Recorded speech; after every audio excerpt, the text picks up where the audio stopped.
Muy buenas tardes para todos. Mi nombre es Paul Vélez Taborda. Yo soy residente de primer año de oftalmología de la Pontificia Universidad Javeriana de Cali. Hoy en los temas de oftalmopediatría vamos a tratar la temática exodesviaciones. Quise inicialmente comenzar con el taller que habíamos propuesto para esta semana. La pregunta número uno era mencione falso, verdadero, según corresponda. Entonces, falso, verdadero, las exodesviaciones son estrabismos convergentes.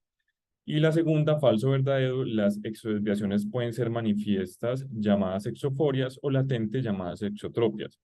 La segunda pregunta es con respecto a los factores de riesgo descritos en la literatura para el desarrollo de una exodesviación, se encuentran, excepto, entonces, inicialmente el abuso de sustancias por parte de la madre, del tabaquismo durante el embarazo, la prematuridad y la morbilidad perinatal, las anormalidades genéticas de historia familiar de estrabismo y los errores refractivos corregidos y recién nacidos grandes para la edad gestacional.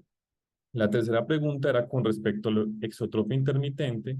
Las siguientes afirmaciones son incorrectas, excepto la primera es que se vuelve más manifiesta durante los momentos de inatuición visual, fatiga, estrés, enfermedad, que los padres generalmente reportan signos al despertar cuando el niño se encuentra en actividad de atención, y la desviación se hace más evidente cuando el paciente fija un objeto en visión cercana sin dificultad para cambiar a visión lejana, y que no se asocian a hipertropias pequeñas ni a patrones alfabéticos en A y en B. La cuarta es con respecto al síndrome de Duane. Las siguientes afirmaciones son correctas, excepto que puede asociarse con defectos sistémicos múltiples, que es un estrabismo congénito causado por falta del desarrollo del nervio ocular externo, que la mayoría necesitará manejo quirúrgico o que se clasifican en tipo uno, 2 y 3. Y la pregunta última era básicamente organizar entre la fotografía, el tipo de Duane y la descripción frente a eso. Entonces, al finalizar pues, la presentación, vamos a hacer pues como un recorrido por estas respuestas. Les propongo el siguiente contenido, inicialmente hablar de las generalidades. Ya tuvimos una charla de endotropia infantil acomodativa en donde hablamos de manera muy importante de las generalidades para poder entender toda esta fisiopatología y toda esta terminología, pero voy a hablar de unos puntos muy específicos, hacer énfasis en la anatomía y la fisiología de los músculos extraoculares, de la epidemiología de las exodesviaciones, sus factores de riesgo y finalmente hablar de cada una de ellas. Entonces, hablemos un poco de las generalidades. Como definición, en términos generales, la exodesviación es un estrabismo divergente, es decir, que es una desviación ocular horizontal en las que el eje visual se desvía hacia afuera y se puede encontrar de manera manifiesta como una exotropia y de manera latente como una exoforia. Es importante que reconocer o recordar los prefijos. Recordemos que la exo o la endo es que el ojo rota para que se desvíe nasalmente, porque los ejes visuales se alinean en un punto más cerca que el objetivo de fijación. Esto es lo que llamamos entonces un estrabismo convergente y también es un estrabismo horizontal. Y las exo básicamente es un prefijo que se utiliza cuando el ojo gira para que se desvíe temporalmente debido a que los ejes visuales divergen del objetivo de fijación. Esto es lo que llamamos un estrabismo divergente e igualmente es un estrabismo horizontal.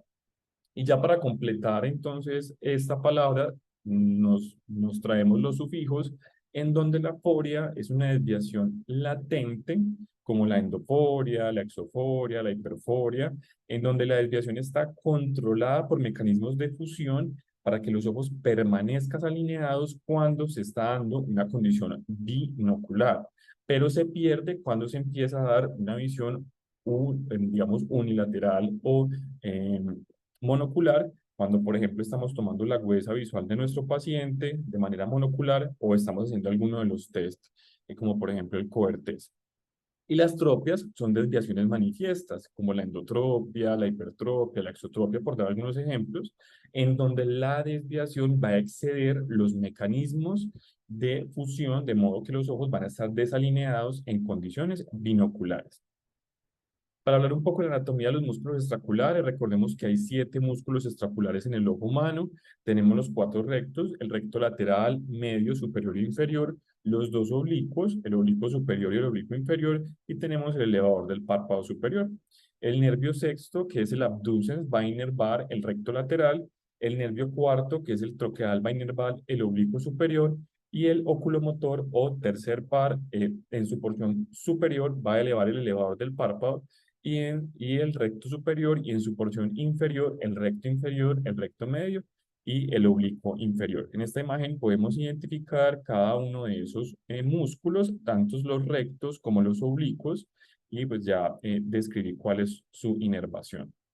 Es importante también recordar las posiciones de la mirada y cuáles son los músculos que intervienen en estas. Recordemos que la supraversión es cuando le pedimos a nuestro paciente que mire hacia arriba.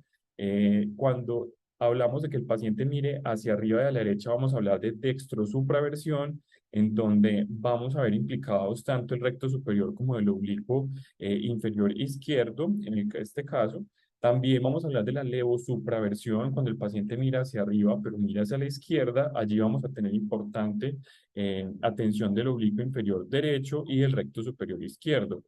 Tenemos la infraversión, en donde le pedimos al paciente que mire hacia abajo. Tenemos la dextroinfraversión, en donde el paciente mira hacia abajo y hacia la derecha, en donde vemos implicados el recto inferior derecho y el oblicuo superior izquierdo. Y tenemos la levoinfraversión, en donde el paciente mira hacia abajo y a la izquierda, en donde vemos entonces en apoyo el oblicuo superior derecho y el recto inferior izquierdo. Para la levoversión, que es cuando el paciente mira hacia la izquierda, vemos el compromiso del recto medio derecho y el recto lateral izquierdo como antagonistas.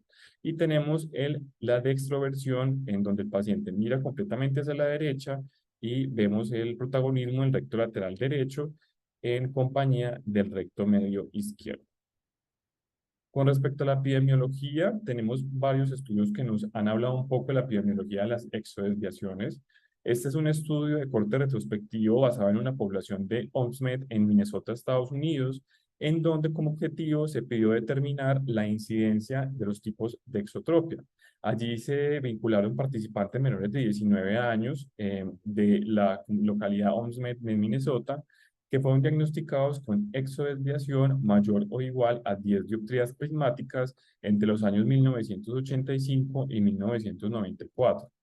¿Qué hallazgos obtuvieron allí? Esta es la tabla número 1, en donde básicamente se identificaron más de 200 casos de exotropia infantil durante el periodo de 10 años que les acabo de describir, en donde se arrojó una incidencia ajustada tanto por edad como por sexo, que las vinculo pues acá en esta parte en rojo, de 64.1 por 100.000 pacientes menores de 19 años.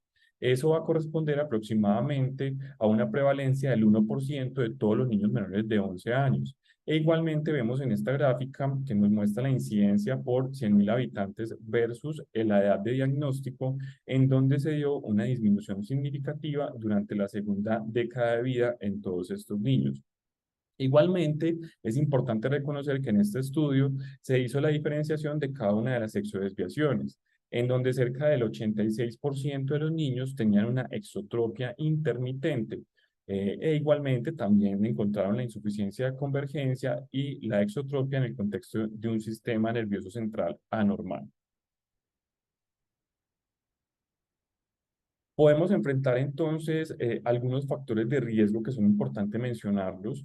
La literatura ha encontrado que el abuso de sustancias por parte de la madre, el tabaquismo durante el embarazo, la prematuridad, la morbilidad perinatal, las anormalidades genéticas y la historia familiar de estrabismo, al igual que los errores refractivos no corregidos, podrían tener un papel importante en el proceso de desarrollo de una exodesviación. Para el análisis de situación de salud visual en Colombia, que es un documento que se estableció para el año 2016, se evaluó un estudio en donde en Medellín, Colombia, en el año 1993, se estimó la prevalencia de los trastornos visuales en población estudiantil entre los 5 y los 14 años, en niños matriculados en escuelas públicas, y se les realizó exámenes optométricos a más de 17.000 niños que presentaron el 20% del registro. Allí, pues, no se estableció como tal las diferentes exodesviaciones, pero sí se tomó en cuenta la tasa de estrabismo, que fue cercana a 305 por 10.000 habitantes. Hablemos entonces de cada una de estas exodesviaciones. Primero debemos hablar sin duda alguna de la pseudoexotropia. Básicamente se trata de una apariencia, una exodesviación, cuando en realidad los ojos están correctamente alineados.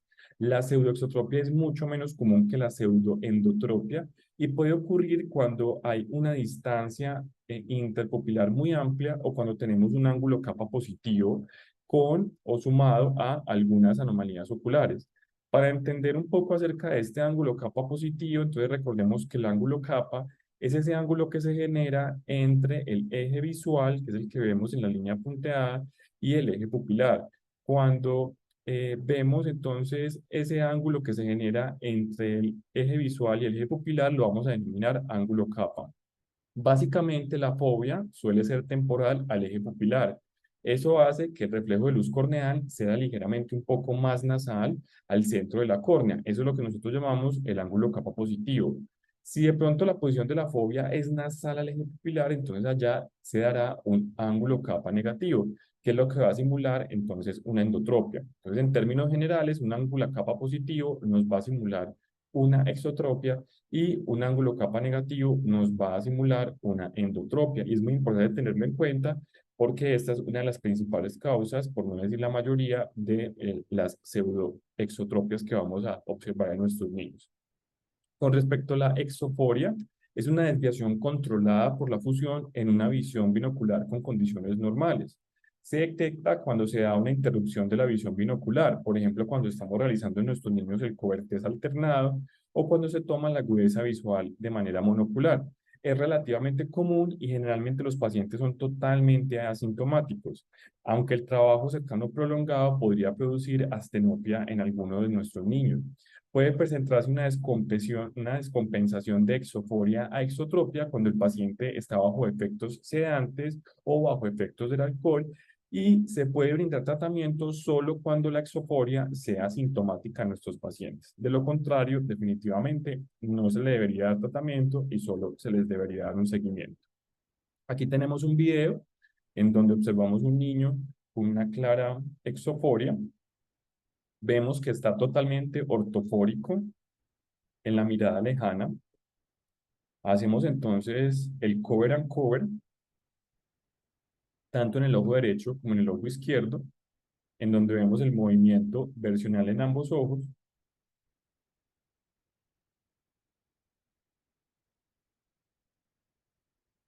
Y ahí observamos entonces el movimiento que está haciendo nuestro paciente en el ojo izquierdo. Cuando se interrumpe esa binocularidad, lo que hablaría entonces de una exoforia. Hablemos de la exodesviación más común, que es la exotropia intermitente. La exotropia intermitente es la exodesviación más común, como les mencionaba en la infancia, va a afectar al 1% de la población general e inicia usualmente antes de los 5 años y va a continuar o va a prevalecer hasta la adultez. Se vuelve manifiesta durante los movimientos de inatención visual, fatiga, estrés o enfermedad. Los padres van a reportar los signos en la tarde al finalizar el día o cuando el niño está agotado o cansado de sus actividades durante todo el día. Y cuando existe alta exposición a la luz, se presenta la exodesviación y un reflejo de cerrar el ojo, que es un guiño. La desviación es mayor usualmente cuando el paciente fija un objeto lejano o se le pide fijar un objeto lejano y puede presentar dificultad cuando se cambia la visión de lejana a visión cercana.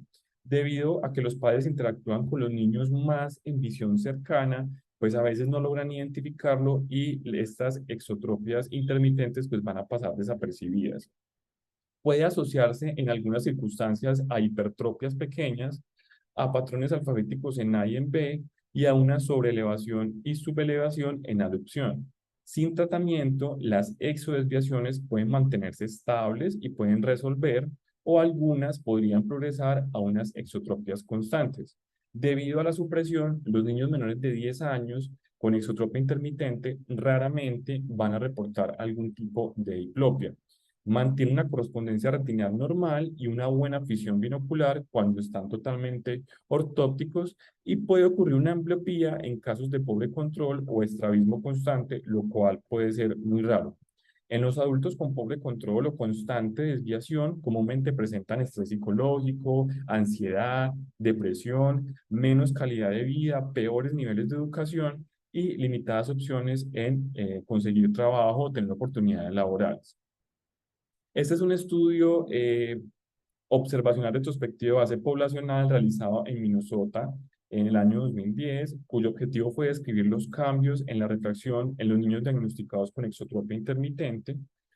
Aquí básicamente lo que se encontró es que 184 niños fueron diagnosticados con alrededor de 20 años con una exotropia intermitente, en donde la tasa de miopía fue de 7,4% a los 5 años, 46,5% a los 10 años y 9,1% a los 20 años, con una progresión anual de menos 0,26 dioptrías. Entonces, básicamente, ¿qué nos establece este estudio? Que más del 90%, como se observa en esta gráfica de Kaplan-Meier, más del 90% de los niños con exotropia intermitente desarrollan miopía a la edad de los 20 años, siendo claramente mucho mayor en los primeros 5 años, en los primeros 10 años, y luego aumentándose a los 20 años posteriormente. Entonces, es un hallazgo bastante importante a tener en cuenta. ¿Cómo se evalúa? Entonces siempre debemos indagar por la edad de aparición, cuándo los papás empezaron a dar cuenta que el paciente estaba desviando su ojito, la duración de la desalineación, por cuánto tiempo lo están observando, las circunstancias bajo las cuales el paciente lo está manifestando o el padre lo está manifestando. ¿Se vuelve más frecuente con el tiempo o cada vez lo están observando con mayor frecuencia?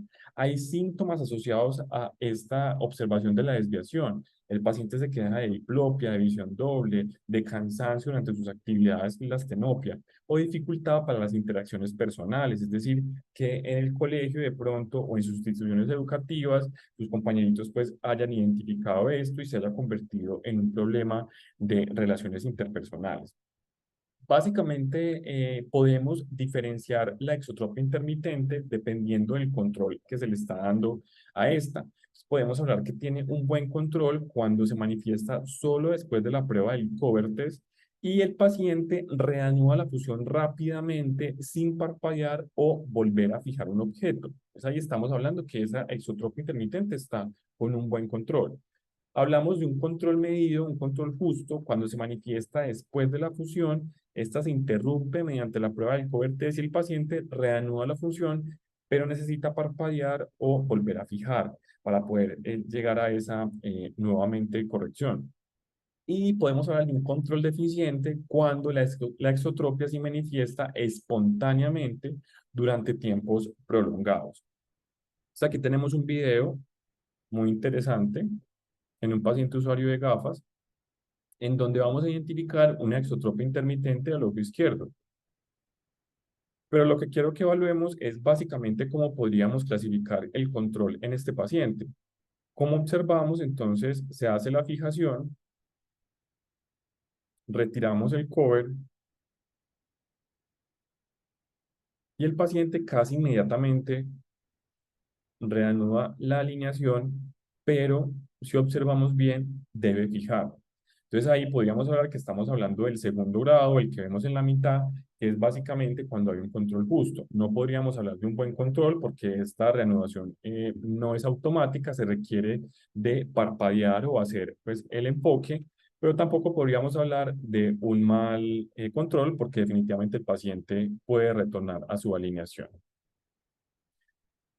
También podríamos hacer una clasificación dependiendo del grado de exodesviación con fijación a distancia versus la fijación cercana. Entonces ahí podríamos hablar entonces de la exotropia básica cuando la exodesviación es aproximadamente el mismo tamaño a distancia versus a fijación cercana. Podríamos hablar de una exotropia con exceso de divergencia cuando se presenta una exodesviación que es mayor a distancia en comparación con la visión o la fijación cercana. Y hablamos de una exotropia con insuficiencia de convergencia cuando se presenta una exodesviación mayor en la fijación cercana en comparación con la fijación a distancia. Es muy importante hacer como un paréntesis y es que la exodesviación se denomina exotropia intermitente básica, es decir, la primera, cuando el tamaño de la desviación en la fijación a distancia está dentro de 10 dioptrías prismáticas del tamaño de la desviación cerca a la fijación. Esta clasificación que les acabo de mencionar, pues se denomina en la literatura como la clasificación de Kushner. También la podemos encontrar así, o clasificación para exotropia intermitente con, dependiendo del grado de exodesviación, distancia versus cercanía.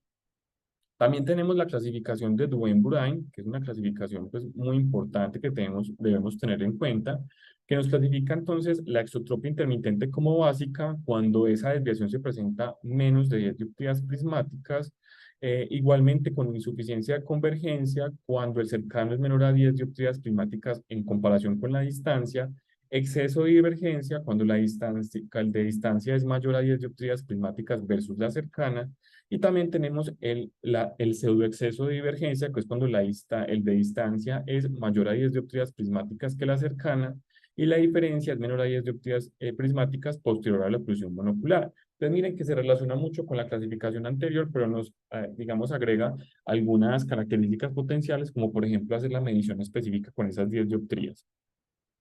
Igualmente, algunos oftalmólogos usan el sistema de clasificación de Newcastle, Newcastle Control Score para exotropia intermitente.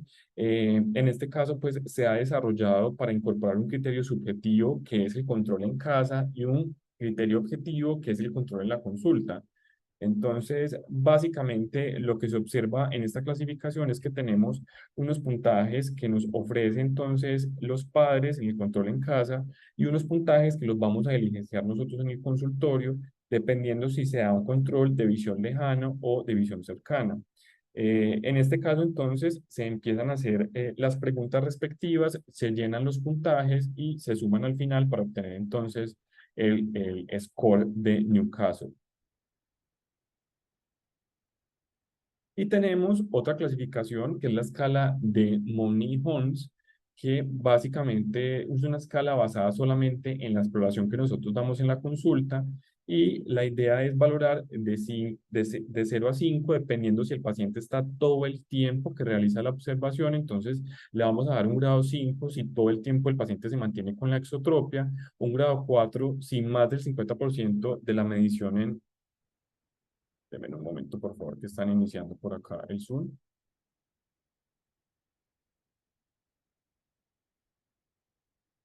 Listo. El grado 4, en donde más del 50% del tiempo en una observación de 30 segundos el paciente permanece con la exotropia. Cuando se presenta por menos de la mitad de ese tiempo de observación por 30 segundos, estaríamos hablando de un grado 3. Un grado 2, cuando luego de disociar mediante un oclusor durante 10 segundos, el paciente recupera esa alineación en más de 5 segundos. Cuando la recupera en menos de un segundo, estamos hablando del grado 1. Y definitivamente hablamos de grado 0 cuando hay foria, es decir, que el paciente recupera en menos de un segundo. Debido a que las pruebas de agudeza visual y la de alineación son disociativas y pueden afectar el control del estrabismo, se deben realizar después de los test sensoriales para la estereopsis y la fusión. Y la fijación a distancia debería hacerse a 6 metros y la cercana a 33 centímetros. Se evalúan con prismas y con cobertes alternado. Las medidas de distancia más altas pueden mostrar desviaciones latentes y medias un poco mayores. La desviación en cercanía son comúnmente más pequeña que la desviación en distancia y se denomina exotropia intermitente cuando el tamaño de la desviación a fijación a distancia está a 10 dioptrías de la desviación a fijación cercana, como lo habíamos establecido. Entonces, en estos pacientes, cuando esa exodesviación a distancia es mayor que la fijación cercana por más de 10 dioptrías, la desviación cercana debe volver a medirse después de ocluir el ojo con un parche por 30 a 60 minutos. Este parche lo que va a hacer es eliminar ese efecto de tenacius proximal de la fusión, ayudando a distinguir entre un pseudo exceso de divergencia versus un exceso de divergencia que es verdadero. Entonces, el paciente con pseudo exceso de divergencia va a tener similares medidas a distancia y a cercanía después de haberle retirado el parche al usarlo una hora. Y en cambio, el paciente que tiene un verdadero exceso de divergencia va a continuar con una mayor desviación en la distancia. Entonces, básicamente, nosotros identificamos que el paciente tiene más una diferencia de más de 10 dioptrías en la desviación cercana. Entonces, lo que hacemos es ponerle el parche, le pedimos que espere afuera del consultorio por lo menos por 30 minutos, por una hora idealmente, y volvemos a evaluar y identificamos si esto persiste. Si esto persiste, entonces básicamente el paciente tiene un verdadero exceso de divergencia. Entonces, el verdadero exceso de divergencia también va a tener un alto índice de convergencia acomodativa sobre acomodación. Se puede determinar el rango midiendo la desviación cercana con y sin lente de más 3 dioptrías después del test de parche y comparar las medidas. Y alternativamente, la desviación a distancia puede ser medida también con o sin lentes de menos 2 dioptrías para determinar en este caso el test de convergencia acomodativa sobre acomodación. Entonces, básicamente en el tratamiento de la exotropia intermitente, todos los pacientes con exodesviaciones pues deberían ser controlados. Los pacientes con exotropias intermitentes asintomáticas y que tengan una buena fusión binocular podrían ser observados, ya sea de cerca o observación pues, más lejana, dependiendo de las características de las mismas. Y muchos pacientes sin tratamiento resultan con pobre autoestima entre niños y adultos, lo cual hace pensar que definitivamente el tratamiento es importante iniciarlo en ellos. Además de las dificultades con la interacción social que mejoran pues después de la cirugía. Entonces, digamos que tenemos dos enfoques, un tratamiento no quirúrgico y un tratamiento quirúrgico. Hablemos inicialmente de ese tratamiento no quirúrgico que se basa en tres pilares fundamentales: en la corrección refractiva, en la terapia de visión pasiva, que es el parche o el oclusor, y la terapia de visión activa, que es la ortóptica. Iniciamos entonces con la corrección refractiva. Entonces, siempre se deben corregir los errores refractivos significativos que presenten los niños. Al corregir incluso miopías leves, se pueden corregir exodesviaciones. Las hipermetropías leves a moderadas no son corregidas de rutina, ya que podrían empeorar la desviación. Y las hipermetropías, que son mayores a 4 dioptrías, sí se benefician de correcciones. Entonces, en algunos casos, la sobrecorrección de miopía 2 a menos 4 dioptrías puede estimular la convergencia acomodativa para ayudar a controlar la exodesviación, pero esto debería tomarse con muchas pinzas.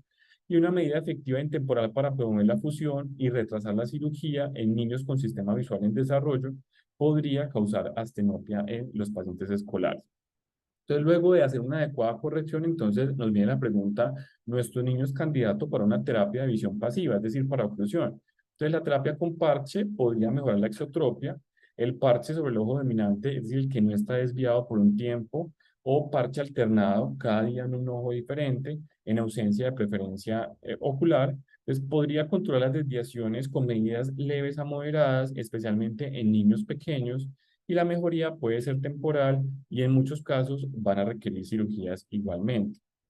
Entonces tenemos este estudio, que es un ensayo clínico multicéntrico aleatorizado que se realizó en el Instituto Nacional Ocular, en asocio con el Instituto Nacional de Salud de los Estados Unidos y el Grupo de Investigaciones para Enfermedades Oculares Pediátricas en 60 instituciones de salud, en donde se pidió determinar la eficacia de los parches a tiempo parcial para el tratamiento de la exotropia intermitente en niños pequeños. En este caso, pues los participantes fueron 200 niños entre 2 y 35 meses que tenían un diagnóstico de exotropia intermitente no controlada o no tratada, y básicamente lo que hicieron fue asignar aleatoriamente a estos 200 niños a un grupo de observación a 6 meses y a un grupo de parche durante 3 horas por día por 5 meses, seguidos de un mes sin parches.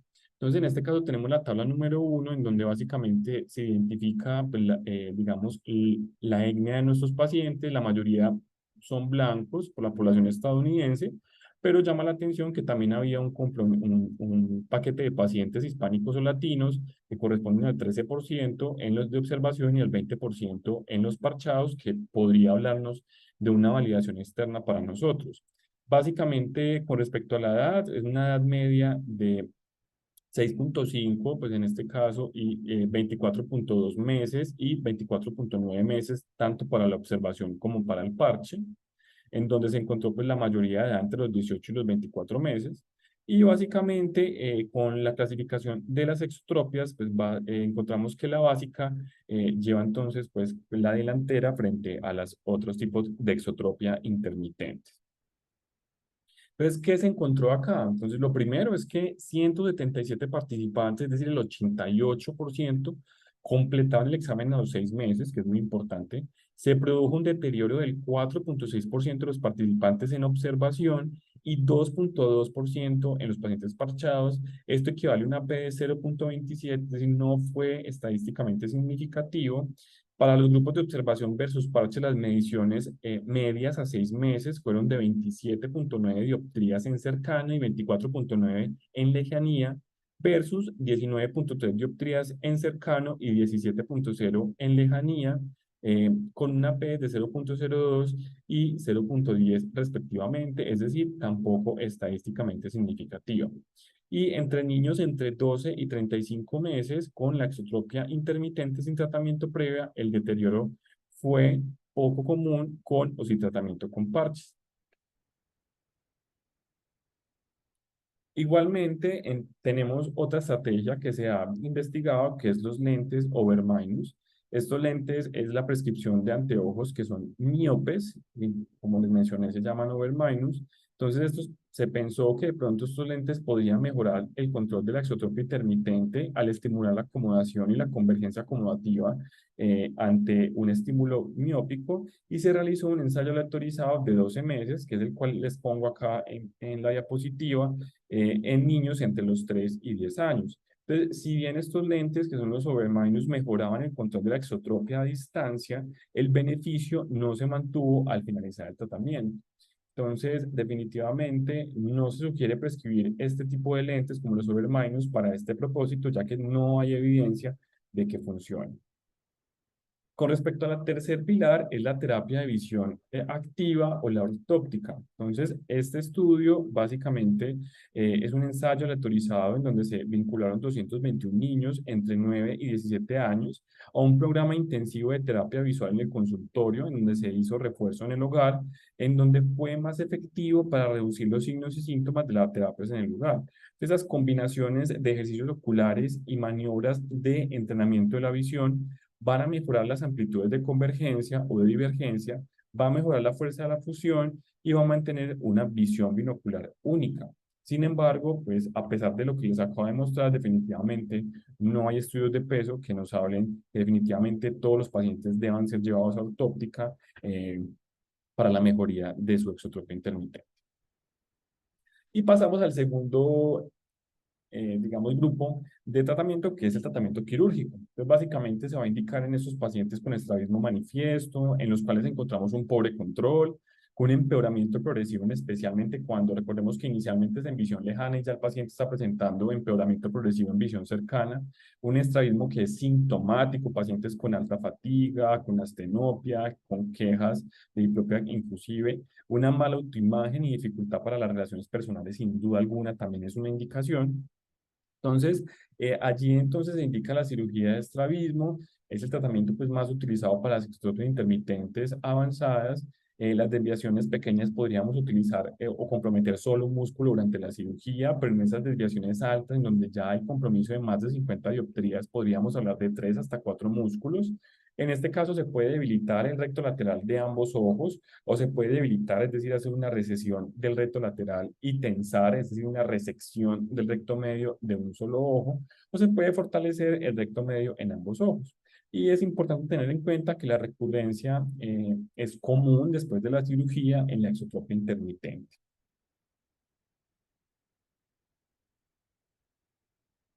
Bueno, con respecto a la alineación posoperatoria, entonces, lo primero es que la endotropia de bajo ángulo en el periodo posoperatorio inmediato, pues tiende a resolver y es deseable debido a la asociación con un menor riesgo de exotropia recurrente. Entonces, siempre al paciente se le debe mencionar esto.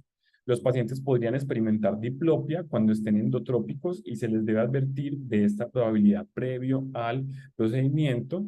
Con respecto a la endotropia posquirúrgica, una endodesviación que persiste más allá de 3 a 4 semanas o que se desarrolla después de 1 o 2 meses de la cirugía podría necesitar tratamiento como corrección hipermetrópico, prismas de VAX externo o parche para prevenir la ambliopía o una cirugía adicional, pero esto solamente debería indicarse después de ese manejo, ¿cierto? Si el paciente persiste después de 4 semanas con esto, o si después de 1 o 2 meses, sin haber presentado nada, el paciente lo empieza a presentar. Y a menos que haya una deficiencia en las ducciones que sugieran una pérdida o un deslizamiento del músculo, se sugiere esperar para definir una reoperación en caso de una endotropia posquirúrgica para ver si ocurre una resolución espontánea del caso, como les acabo de mencionar. Hablemos un poco acerca de la insuficiencia de convergencia. Entonces, la insuficiencia de convergencia es una exodesviación que es mayor en la fijación cercana que en la fijación lejana. Es caracterizada por pobres amplitudes de convergencia fusional y un punto de convergencia cercano que es remoto. Puede resultar en astenopia, visión borrosa cercana, diplopia, usualmente en niños más grandes o en adultos. Es una complicación poco común una complicación común, perdón, de la enfermedad de Parkinson. Muy raramente ocurren espasmos acomodativos cuando la acomodación y la convergencia son estimuladas por un esfuerzo por superar la insuficiencia de convergencia. ¿Cómo vamos a tratar a estos pacientes? Básicamente se les indica ejercicios de ortóptica con prismas de base externa que estimulan y fortalecen las amplitudes de convergencia funcional, con estereogramas, con los pencil push-ups, los diferentes que se tienen en el mercado y los programas de entrenamiento. Entonces, si se fallan, entonces usar prismas de base interna sobre lentes de lectura para mejorar los síntomas que presenta el paciente. Y el tratamiento quirúrgico usualmente se hace con resección de los rectos medios a pesar de los pacientes que son sintomáticos a pesar de las terapias. Entonces, aquí podemos observar un paciente con una clara insuficiencia de convergencia, mírala, mira, mira, en donde hacemos un ejercicio en este caso es finger push-up, pero generalmente se hace con un pencil push-up, y se observa cómo al hacer pues como el acercamiento, pues el paciente pierde, no tiene esas reservas fusionales.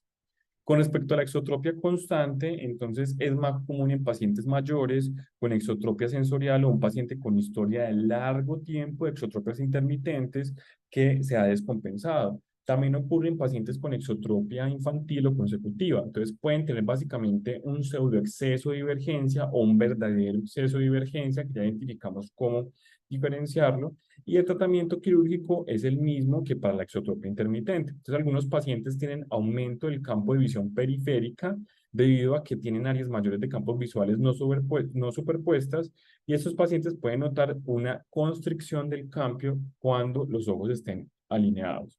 Entonces, aquí podemos observar una paciente, Quiere que una fijes con exotropia el ojo constante derecho. alternante. Ahora fija con el ojo izquierdo.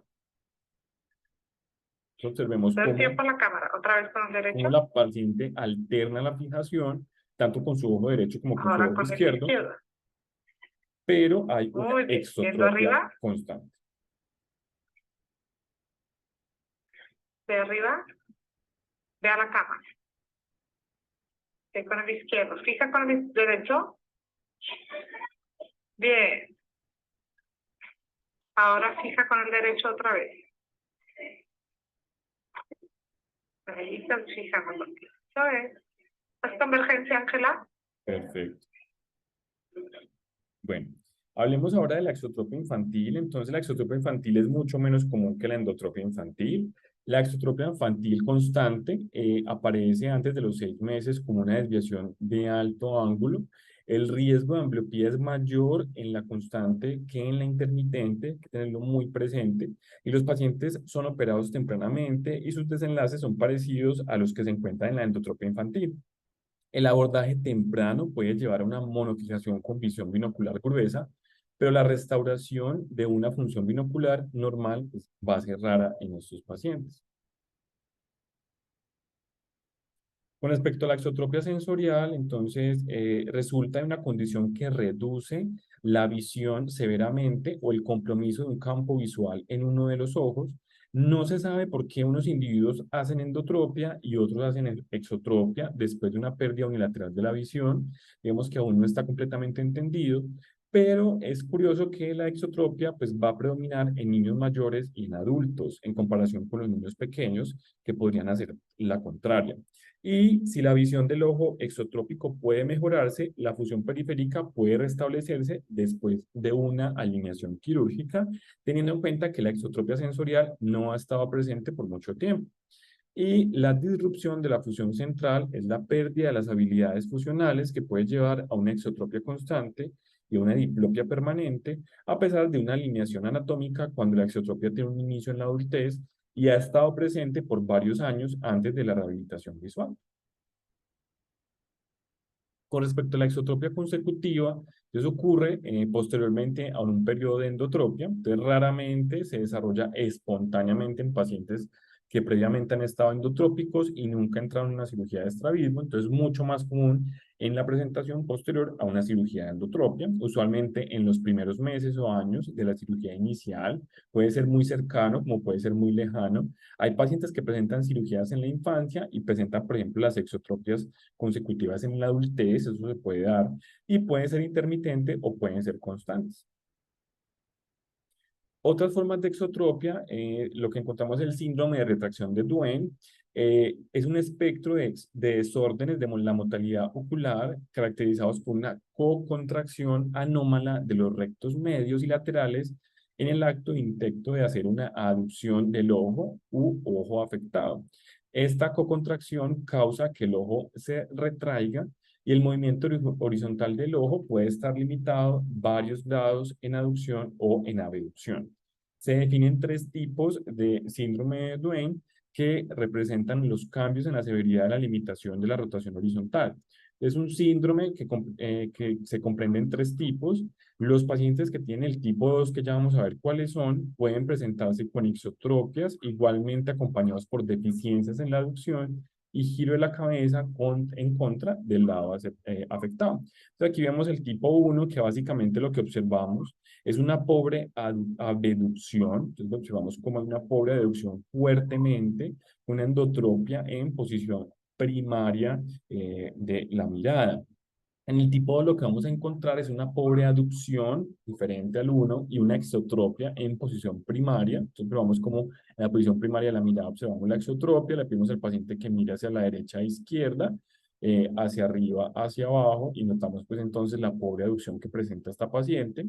Y en el tipo 3 lo que vemos es una pobre aducción, pero también encontramos una pobre abducción. Entonces se encuentra tanto una endotropia como una exotropia en las posiciones primarias de la mirada y observamos entonces la dificultad tanto en la abducción como en la aducción en este paciente.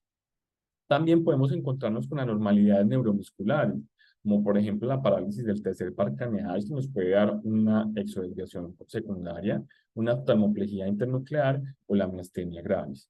La desviación horizontal disociada es un complejo que se le denomina el complejo de estrabismo disociado, que puede incluir tanto un componente vertical como un componente horizontal, pero también puede incluir componentes torsionales. Se le llama así, es decir, complejo de estrabismo disociado o desviación horizontal disociada cuando predomina movimiento en abducción disociada y puede estar asociado con una endotropia infantil inclusive. No es una verdadera exotropia, pero puede ser confundida con esta. Y la desviación vertical comúnmente coexiste con la presencia de nistagmus latente. En casos raros, los pacientes manifiestan ambos, tanto en la desviación horizontal disociada como la exotropia intermitente. Entonces aquí encontramos un paciente con el complejo de estrabismo disociado, entonces puede ser diferenciado de una anisohipermetropía asociada a exotropia intermitente, en la cual pues, la exotropia está presente durante la fijación del ojo normal, pero está enmascarada durante la fijación del ojo hipermetrópico debido a la convergencia acomodativa. También nos podemos enfrentar a la parálisis de convergencia. En la parálisis de convergencia, que es diferente a la insuficiencia de convergencia y usualmente va a estar secundaria a una lesión intracraneal, más comúnmente a un síndrome mesencefálico dorsal, entonces va a estar caracterizado por una abducción normal y una acomodación con una exotropia y una diplopia presente solo al intentar la fijación cercana. Se puede diferenciar de un falso o una falta de esfuerzo por la ausencia de constricción popular al intentar la visión cercana. Entonces, definitivamente no hay reacción de la pupila cuando el paciente intente hacer una fijación en cercana, 33 centímetros, y el tratamiento va a ser difícil y va a ser limitado al uso de prismas de base interna en visión cercana para mejorar la diplopia del paciente y puede recurrir con lentes plus si la acomodación está limitada. Y la oclusión monocular está indicada cuando no se logra controlar la diplopia ni siquiera con los prismas. Entonces, para dar finalización a la charla, pues quería como resolviéramos el taller. Entonces, inicialmente nos preguntaban si es falso o verdadero según lo que corresponda. Entonces, las exodesviaciones son estrabismos convergentes, entonces ya sabemos que es falso. Definitivamente los estrabismos convergentes van a ser las endodesviaciones y las exodesviaciones van a diverger. Las exodesviaciones pueden ser manifiestas llamadas exoforias o latentes llamadas exotropias, todo lo contrario, eso también es falso. Entonces recordemos que las que son manifiestas van a ser las exotropias y las que son latentes, es decir, las que todavía conservan ese mecanismo de fusión, las vamos a llamar como exoforias. La pregunta 2 es básicamente nos mencionaba cuál de las siguientes es falsa con respecto a, a las exodesviaciones. Entonces, básicamente, los errores refractivos corregidos y los recién nacidos grandes para la gestacional no son factores de riesgo. Todos los demás definitivamente sí son factores de riesgo y los mencionamos durante la charla. En la tercera pregunta, con respecto a la exotropia intermitente, las siguientes afirmaciones son incorrectas, excepto entonces, sí definitivamente es común o frecuente que los padres identifiquen que los niños presentan estas exotropias intermitentes cuando el paciente está en inatención visual, cuando están en fatiga, cuando están en estrés o cuando tienen enfermedad. Definitivamente no se presenta al despertar, como le dice la opción B, es al final de la tarde, cuando el niño está cansado después de sus actividades. La desviación se hace más evidente en la visión lejana, entonces la C definitivamente es incorrecta, y sí se pueden asociar a hipertrofias pequeñas que a veces son imperceptibles y a patrones alfabéticos. Con respecto a la pregunta 4, definitivamente en el síndrome de Duane no todos o no la mayoría van a requerir un manejo quirúrgico, entonces definitivamente es la falsa, todas las otras son completamente verdaderas. Y con respecto a la clasificación, recordemos que son tres tipos. Entonces, en esta primera imagen vemos una menor que tiene un ojo izquierdo donde se presenta una limitación para la abducción. Le pedimos que mire a la derecha e izquierda, vemos esa limitación con un gran defecto ascendente en el intento por esa aducción, con la mirada hacia arriba y en la mirada hacia arriba normal. Entonces, aquí estábamos hablando de un tipo 1 de Duane. En el tipo 2 entonces, nuevamente también hay compromiso del ojo izquierdo, donde hay una aducción limitada, observen aquí, y una abducción que está aparentemente normal. En el tipo 3 encontramos que en el ojo izquierdo tenemos alterado tanto la aducción como la abducción en el ojo izquierdo, donde están limitadas al pedir a la paciente que mire a la derecha y mire a la izquierda. Bueno, muchas gracias. Y terminamos como la charla. No sé si de pronto hay dudas o inquietudes frente al tema. Muchas gracias, creo que lo abarcaste muy bien. Mm, bueno, si a tu consulta te llega un paciente con una exotropia intermitente, perdón, una foria, exoforia, que aparece, desaparece, ¿qué preguntas le harías a los papitos? ¿Cuándo pensarías como en remitirlo a estrabismo? Bueno, entonces digamos que tal vez esa es la pregunta más difícil, doctora, porque digamos con las exoforias muchas veces no sabemos cómo manejarlas, pero básicamente hay que entender que si es una exoforia, el niño pues está en la capacidad de utilizar sus mecanismos de fijación y de binocularidad para poder controlar esta misma. Es muy importante mencionarle a los padres si están observando con qué tanta intensidad la desviación, bajo qué circunstancias o situaciones las está presentando y si hay un aumento de la misma. Es decir, si digamos antes era muy infrecuente y ahora pues es muy frecuente, entonces yo creería que siempre se le puede hacer seguimiento a estas exoforias. Ya estas exoforias pues podrían convertirse cuando ya empiecen a perder como su mecanismo de binocularidad, ya en unas exotropias intermitentes, entonces en ese caso pues se debería hacer un seguimiento más cercano. Entonces yo creería que en general en las exoforias seguimiento. Y el seguimiento pues debe ser principalmente por los padres, entonces darles como los signos de alarma, explicarles muy bien qué es lo que tienen su hijo, a qué se está enfrentando y bueno, pues pedirles que sean, que hacer un seguimiento bastante claro. Cuando yo remitiría, por ejemplo, a oftalmopediatría, cuando hay síntomas, a pesar de que las exoforias en su mayoría, más del 95% son asintomáticas, si hay síntomas asociados pues como a esta presentación clínica tan infrecuente, creo que ameritaría pues la valoración por el subespecialista en este caso. De resto, creo que el oftalmólogo podría hacer el seguimiento de este paciente hasta que de pronto se convierta ya en una condición más avanzada o que definitivamente ya no lo presente más. Lo dijiste muy bien, más que los síntomas, obviamente que los papás te digan, no, doctor, definitivamente yo veo que respecto a la consulta anterior, yo noto la desviación mucho tiempo. Entonces, recuerda que yo siempre les pregunto en la consulta, si el día es un 100%, ¿usted cuánto tiempo le pone a la desviación de su hijo? Entonces ellos te dicen, ah, no, doctor, un 20% perfecto. Pero entonces después llega y te dicen, no, definitivamente yo veo que el niño ya un 80% y el niño ya está más grandecito, entonces en el colegio le empiezan a notar, como tú bien lo dijiste en tu charla, que o sea, siempre les digo, papá, si la desviación es estéticamente inaceptable, obviamente hay que remitirlos con nosotros, vamos a operarlo, porque pues no vamos a permitir que eso afecte esta parte, ¿no? Cuando están chiquititos, pues generalmente aparecen muy espontáneamente, no es la mayor parte del tiempo, no se los notan en el jardín, pero ya cuando, pues conforme vayan creciendo, sí. Importantísimo, obviamente, pues hacerle mandarlos a optometría, en el caso que les llegue a ustedes como oftalmología integral, enviarlos a optometría, definir si necesitan una corrección con gafitas. Doctora, tengo una ¿Qué? pregunta frente a esas las gafitas pues que presenté ahí como en el trabajo, que las mencionan pues en varias literatura. Realmente en algún momento sí se utilizaban como estas gafas como de corrección miópica para llevar Negativas. al paciente. Sí está escrito, como tú lo dijiste también, pero nadie bueno, de los que conozco no lo hacemos Sí. porque esto ha demostrado que puede miopizar al paciente, ¿no? Ujú. Entonces, no es necesario o yo no se los recomendaría enviar una gafita negativa a un niño con una EXO.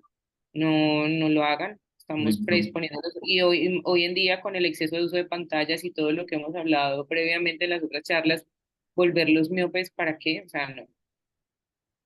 Y lo otro, doctora, Aunque está escrito.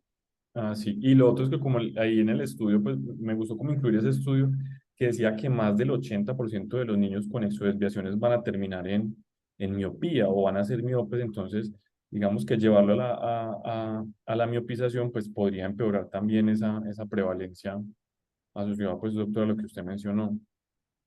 Y total, es muy cierto. Lo mismo las terapias de ortóptica, yo no estoy en desacuerdo en que se envíen, aunque yo no las envío, pero, pero está bien los ejercicios de acomodación, convergencia, pero la verdad es que principalmente es que ustedes como oftalmología integral los pueden estar observando y obviamente el importantísimo el interrogatorio con los padres. Listo, doctora. ¿Y qué es más frecuente, digamos, posterior a una cirugía de estrabismo, digamos, en una exotropia intermitente? eh, que haya un residual de exotropia intermitente o que haya una exotropia, pues como una endotropia Motiva, consecutiva. Ujú. una residual. Una residual, listo. Ujú. En mi experiencia, una residual, casi no se van hacia a la endo. Listo. En la parte quirúrgica, recordar pues que lo que explicaste también, se pueden hacer retroinserciones de los rectos laterales en cada ojo o se puede hacer una retroinserción y una resección. O sea, retroinsertar el lateral, debilitarlo, hacer una resección o un plegamiento del recto medio, o sea, reforzarlo. Y esto también se ha demostrado que corrige bastante bien a estos pacientes. Solamente en las desviaciones, y está en tu charla también, cuando son mayores de cerca que de lejos, uno podría pensar en hacer una resección de los medios, Ujú.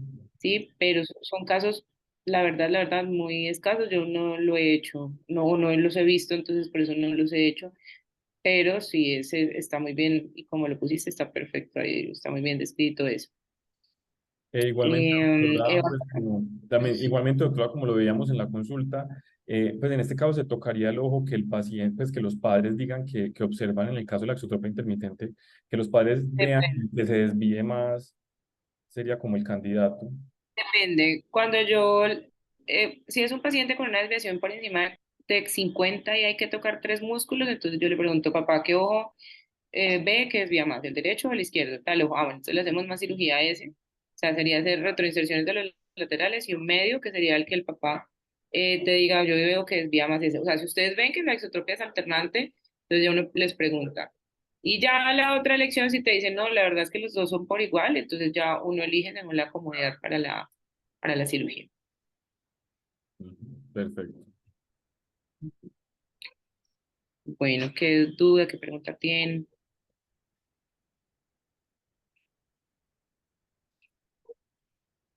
Listo. Bueno, muchas gracias. Muy chévere tu charla. Creo que está muy completa, creo que está muy clara.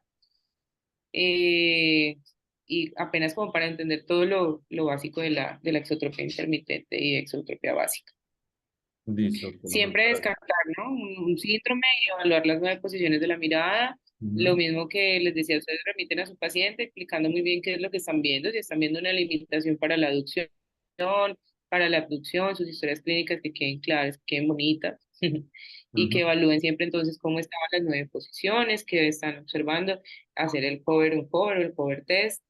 Mm, mm, Creo que pueden hacer una muy buena historia basada en esta charla, está muy clara. Sí, e igualmente, doctora, pues como para, en la charla de endotropia, la mitad de la charla fue hablar de, por eso fue tan larga como de todas las generalidades. Entonces, digamos, es un complemento para esta, yo creo que inclusive esta charla de exotropia debería estar como antes, como después de endodesviaciones, porque en la de endodesviaciones se explican pues como cómo se realiza el cover test, cómo se realiza el uncover, cómo se hace la medición prismática, que no se toca pues en esta Ujú. charla porque ya se habló, pero sería bueno como que estuvieran, digamos, cerquita, porque uno entiende pues Sí, como un más fácil como todo ese... poquito más. Ujú. Sí, es muy cierto. Bueno, muchas gracias, que pasen buena noche, que descansen, muy rica tu charla. Doctora, muchísimas gracias. Una feliz noche. Una feliz noche para todos. Gracias, doctora. Feliz noche. Gracias, Muchas Paul. gracias.